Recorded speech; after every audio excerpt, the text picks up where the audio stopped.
महाशिवरात्रि एक ऐसी रात जब महादेव की शक्ति और भक्तों की श्रद्धा मिलकर नामुमकिन को भी मुमकिन कर देती है।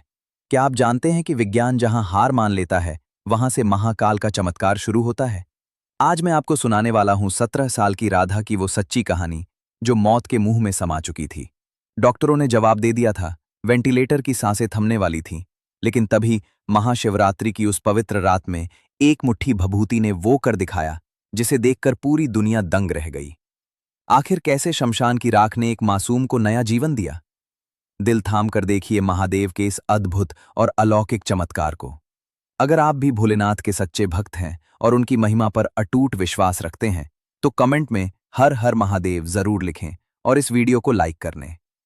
गांव की मिट्टी की वह सोंधी महक जो बारिश की पहली बूंदों के साथ उठती है अक्सर हमें हमारी जड़ों की याद दिलाती है, लेकिन राधा के लिए वो महक सिर्फ मिट्टी की नहीं बल्कि अटूट भक्ति की थी। राधा, जो अब 17 वर्ष की हो चुकी थी, कोई साधारण किशोरी नहीं थी। उसके व्यक्तित्व में एक ऐसी अलौकिक शांति थी जो अक्सर बड़े बड़े तपस्वियों के चेहरों पर दिखाई देती है। उसकी आंखों में एक चमक थी, सपनों की नहीं बल्कि एक गहरे विश्वास की।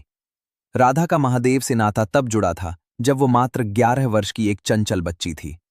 उसके गांव के उत्तरी छोर पर एक ऊंची, दुर्गम और बादलों को छूती हुई पहाड़ी थी, जिसे गांव वाले श्रद्धा से पाढ़ा वाली पहाड़ी कहते थे। उस पहाड़ी की सबसे ऊंची चोटी पर, जहां पहुंचते पहुंचते इंसान की सांसें फूलने लगती हैं, वहां एक प्राचीन शिव मंदिर स्थापित था। वो मंदिर किसी आधुनिक वास्तुकला का नमूना नहीं था, बल्कि उसे सदियों पहले पहाड़ियों को काटकर बनाया गया था। उसकी दीवारों पर उकेरी गई आकृतियां वक्त के साथ धुंधली पड़ गई थीं, लेकिन वहां की शक्ति आज भी उतनी ही प्रखर थी।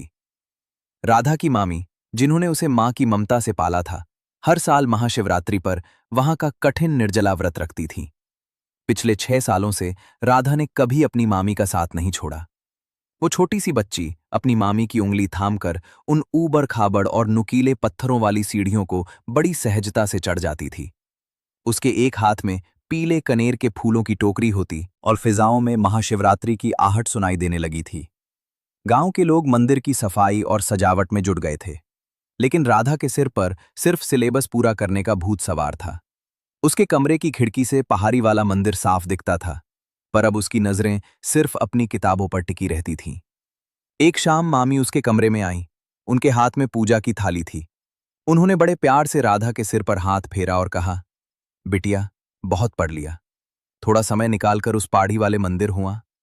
तू पिछले 6 सालों से कभी नहीं रुकी, इस बार भी महादेव को जल चढ़ा आएगी तो मन को शांति मिलेगी और दिमाग और तेज चलेगा। राधा ने बिना नजरें ऊपर उठाए चिड़चिड़ेपन में जवाब दिया, मामी, आप समझती क्यों नहीं? मेरा एक एक मिनट कीमती है। अगर मैं 3 घंटे मंदिर जाने आने में बर्बाद कर दूंगी तो मेरा रिवीजन छूट जाएगा। महादेव तो हर जगह है ना, वो मेरी मेहनत देख रहे होंगे। इस बार मैं नहीं जा पाऊंगी, आप मेरे हिस्से की भी प्रार्थना कर लेना। राधा की यह व्यस्तता और उसका तर्क उसकी मामी को थोड़ा दुखी कर गया, पर उन्होंने कुछ नहीं कहा। उन्हें क्या पता था कि जिस व्यस्तता के कारण राधा मंदिर जाने से कतरा रही है, वही व्यस्तता उसे एक ऐसे रास्ते पर ले जाएगी जहां से वापसी का कोई मार्ग नहीं दिखेगा। राधा ने विज्ञान को अपनी ढाल बना लिया था, पर वो भूल गई थी कि विज्ञान की सीमा जहां खत्म होती है, वहीं से महादेव का साम्राज्य शुरू होता है। मार्च का महीना था। सूरज अपनी पूरी क्रूरता के साथ तप रहा था। सड़कें दोपहर के समय सुनसान थीं। राधा अपने स्कूल से साइकिल पर घर लौट रही थी। वो शारीरिक रूप से सड़क पर थी, लेकिन उसका मन कल होने वाले जीव विज्ञान के मॉक टेस्ट में उलझा हुआ था। वो मन ही मन में मानव हृदय की कार्यप्रणाली को दोहरा रही थी। कान के पास से गुजरती गाड़ियों की आवाज उसे सुनाई नहीं दे रही थी, क्योंकि उसके भीतर विचारों का शोर बहुत ज्यादा था। तभी गांव के मुख्य मोड़ पर, जहां सड़क थोड़ी संकरी हो जाती है, एक अनियंत्रित गति से आता हुआ ट्रक दिखाई दिया। ड्राइवर शायद नशे में था या उसकी नींद पूरी नहीं हुई थी। राधा ने अंतिम क्षण में उसे देखा। उसने अपनी साइकिल को मोड़ने की कोशिश की, लेकिन बहुत देर हो चुकी थी। एक जोरदार धमाका हुआ। लोहे से लोहा टकराया। राधा की साइकिल के परखच्चे उड़ गए और वो हवा में एक गुड़िया की तरह उछली। नियति का प्रहार इतना सटीक था कि राधा का सिर सड़क किनारे पड़े एक विशाल और नुकीले पत्थर से जा टकराया। एक चीख निकली, जो शायद राधा के गले में ही घुटकर रह गई। उसके सिर से खून का फव्वारा फूट पड़ा। कुछ ही पलों में वो सफेद पत्थर लाल रंग से नहा गया। राहगीर दौड़े। गांव वालों ने पहचान लिया कि ये तो राधा है। उसे तुरंत पास के सरकारी डिस्पेंसरी ले जाया गया, जहां सुविधाओं के नाम पर सिर्फ एक पट्टी और मरहम था। जब मामी को खबर मिली तो उनके हाथ से पानी का गिलास छूटकर गिर गया। वो बदहवास होकर अस्पताल की ओर दौड़ी। वहां राधा एक स्ट्रेचर पर पड़ी थी। उसका चेहरा बिल्कुल सफेद पड़ चुका था और सांसें किसी पुराने इंजन की तरह अटक अटक कर चल रही थीं। डॉक्टर ने राधा की आंखें चेक की और अपना सिर हिला दिया। मामी जी, इसकी हालत बहुत नाजुक है। यहां हम इसे नहीं बचा पाएंगे। इसे तुरंत शहर के न्यूरो हॉस्पिटल ले जाइए। देरी हुई तो सब खत्म हो जाएगा। पूरा गांव स्तब्ध था। वो लड़की जो कल तक गांव का भविष्य मानी जा रही थी, आज मौत और जिंदगी के बीच एक पतली सी डोर पर लटकी थी। राधा, जो डॉक्टर बनकर लोगों की जान बचाना चाहती थी, आज खुद एक ऐसे मोड़ पर थी जहां उसका अपना ज्ञान और विज्ञान उसे बचाने में असमर्थ दिख रहे थे।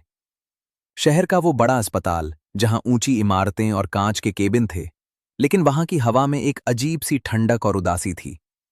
राधा को आईसीयू में भर्ती किया गया था। उसके पूरे शरीर पर पाइप लगे हुए थे। ऑक्सीजन मास्क उसके चेहरे को ढके हुए था और हृदय की धड़कन नापने वाली मशीन की बीप बीप की आवाज उस खामोश कमरे में गूंज रही थी। 48 घंटे बीत चुके थे। शहर के सबसे अनुभवी न्यूरोलॉजिस्ट डॉक्टर खन्ना और उनकी टीम ने अपनी पूरी जान लगा दी थी। हजारों के इंजेक्शंस और आधुनिक मशीनों से राधा के मस्तिष्क को जगाने की कोशिश की गई, लेकिन कोई प्रतिक्रिया नहीं हुई। राधा डीप कोमा की स्थिति में थी। उसकी आंखों की पुतलियां रोशनी के प्रति कोई हरकत नहीं कर रही। उनकी आंखों के आंसू सूख चुके थे, पर दिल के भीतर की ज्वाला जल रही थी। तभी डॉक्टर खन्ना बाहर आए। उनके चेहरे पर एक अजीब सी बेबसी थी। उन्होंने मामी के पास जाकर बहुत ही धीमे स्वर में कहा, देखिए, हम जो कर सकते थे हमने किया। राधा के ब्रेन में इंटरनल ब्लीडिंग बहुत ज्यादा हुई है। मेडिकल साइंस की भाषा में कहें तो उसका मस्तिष्क अब शरीर को निर्देश नहीं दे पा रहा है।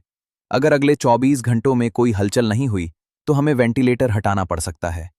ये शब्द किसी जहरीले तीर की तरह मामी के कानों में उतरे। उन्होंने डॉक्टर की ओर देखा और कांपती आवाज में पूछा, क्या अब कोई रास्ता नहीं बचा? डॉक्टर ने लंबी सांस ली और खिड़की के बाहर देखते हुए कहा, अब अगर कोई बचा सकता है तो वो सिर्फ वही है जिसे लोग भगवान कहते हैं। मेडिकल साइंस यहां हार चुका है। मामी को अचानक कुछ याद आया। उन्होंने अस्पताल की दीवार पर लगी घड़ी देखी। आज महाशिवरात्रि की रात थी, वही रात जब महादेव ने विष पीकर सृष्टि की रक्षा की थी। उनके भीतर एक बिजली सी कौंधी। उन्हें याद आया वह पहाड़ी मंदिर, वह अखंड धूनी और वह भभूति। उन्होंने एक ऐसा फैसला लिया जिसे सुनकर वहां खड़े हर पढ़े लिखे इंसान को लगा कि वह सदमे में अपना मानसिक संतुलन खो चुकी हैं। उन्होंने कहा, मेरी राधा यहां नहीं मरेगी। वो अपने पिता के पास जाएगी। उसे अभी इसी वक्त पाढ़ी वाले मंदिर ले चलो। डॉक्टरों ने बहुत समझाया, परिवार वालों ने विरोध किया। इस हालत में इसे यहां से ले जाना खुदकुशी है। लेकिन मामी की आंखों में एक ऐसी आग थी जिसे कोई बुझा नहीं सकता था। उन्होंने अपने गहने गिरवी रखकर एक एम्बुलेंस का इंतजाम किया जिसमें ऑक्सीजन की सुविधा थी। राधा को एम्बुलेंस में लिटाया गया और वह एम्बुलेंस शहर की भीड़-भाड़ को चीरते हुए उस छोटे से गांव की ओर दौड़ पड़ी। रात के 10 बज रहे थे। गांव पहुंचते ही एम्बुलेंस पहाड़ी की तलहटी पर रुक गई। वहां से आगे का रास्ता एम्बुलेंस के लिए मुमकिन नहीं था। पहाड़ी पर चढ़ने के लिए कोई रास्ता नहीं था, सिर्फ पत्थर और झाड़ियां थीं। मामी ने गांव के 4 नौजवानों से गुहार लगाई। उन्होंने एक मजबूत कपड़े की पालकी बनाई और राधा के बेजान शरीर को उस पर लिटा दिया। मशालों की रोशनी में वह यात्रा शुरू हुई। एक तरफ महादेव के भक्तों का रेला था जो जयकारे लगा रहा था, और दूसरी तरफ वो बेजान राधा थी जिसे मौत अपने साथ ले जाने की जिद पर अड़ी थी। चढ़ाई बहुत कठिन थी। रात का अंधेरा, पथरीला रास्ता और स्ट्रेचर को संतुलित रखने की चुनौती। हर कदम पर ऐसा लगता था कि राधा की सांसें अब थम जाएंगी। ऑक्सीजन सिलेंडर का मीटर धीरे धीरे नीचे गिर रहा था, लेकिन मामी का ओम नमः शिवाय का जाप और भी तेज होता जा रहा था। जब वे मंदिर के मुख्य प्रांगण में पहुंचे, उस लकड़ी से निकलने वाला धुआं साधारण नहीं था।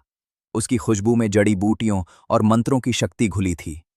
मामी ने बाबा के चरणों में अपना सिर रख दिया और कहा, बाबा, इसकी सांसें अब जवाब दे रही हैं। ऑक्सीजन भी खत्म होने वाला है। अब आप ही कुछ कीजिए। बाबा ने आसमान की ओर देखा, जहां आधा चांद बादलों के बीच चमक रहा था। और कहा, रात का तीसरा पहर शुरू होने वाला है, महादेव का सबसे प्रिय समय। अब जो होगा वही उनकी इच्छा होगी। अचानक बाबा ने अपनी धूनी के बीचों बीच हाथ डाला। वहां दहकते हुए अंगारे थे, लेकिन बाबा का हाथ नहीं जला। उन्होंने एक मुट्ठी गर्म भभूति राख निकाली। ये वही भभूति थी जिसे राधा ने बचपन में अपनी बीमारी के समय लगाया था। बाबा ने उस भभूति को अपने दोनों हाथों से रगड़ा और राधा के माथे पर एक बड़ा सा त्रिपुंड बना दिया। ओम त्र्यंबकम यजामहे सुगंधिम पुष्टिवर्धनम। बाबा के गले से निकला महामृत्युंजय मंत्र पूरे मंदिर परिसर में गूंजने लगा। देखते ही देखते वहां मौजूद सैकड़ों श्रद्धालु भी इस मंत्र में शामिल हो गए। पूरा पहाड़ महामृत्युंजय के नाद से कांपने लगा। बाबा ने वह भभूति राधा के गले, उसके हाथों और उसके पैरों के तलवों पर भी लगा दी। चमत्कार की शुरुआत तब हुई जब वह राख राधा की त्वचा के भीतर समाने लगी।